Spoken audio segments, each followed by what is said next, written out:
On Monday, Trump speaks at a policy retreat in Florida, urging conservatives to unite and forge a new political majority that would dismantle FDR's New Deal coalition that has dominated politics for the last 100 years.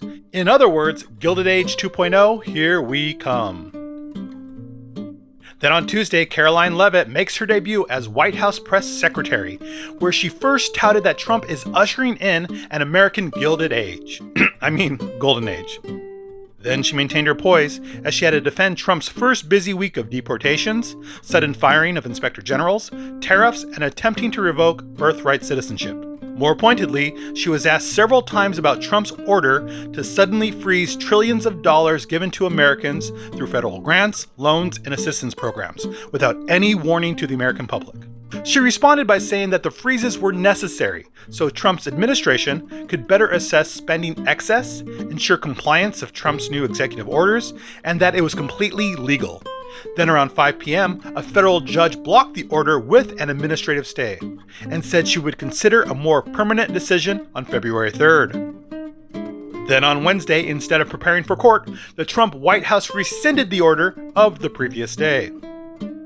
Hey, does he know what he's doing? Is he trolling? Is he playing some sort of long game? What? Oh, keep reading? Okay.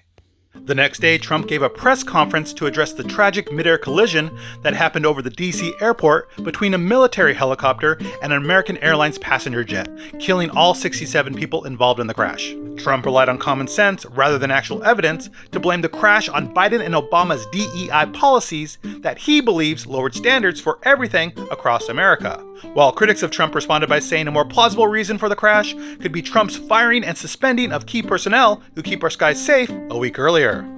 Then on Friday, Karoline Leavitt was back for her second press briefing, where she said students had record low reading comprehension scores last year.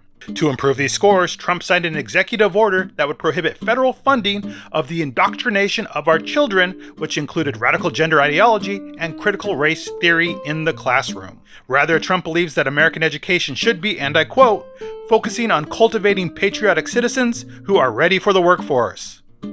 The next day, Trump announced that 25% tariffs on Canada and Mexico and 10% tariffs on China would begin in February. Despite campaign promises that he would stop inflation, many believe this move will immediately raise prices. Trump has since stated that he agrees that Americans will feel some pain financially, but he believes it'll all work out in the long run. Finally, on Sunday, we learned that Elon Musk's Department of Government Efficiency gained access to Treasury payment systems, which releases roughly $6 trillion to federal agencies. Critics fear that Musk will illegally withhold funds however the Trump administration sees fit, while supporters of the move have no problem with Musk doing whatever he needs to do to trim the fat.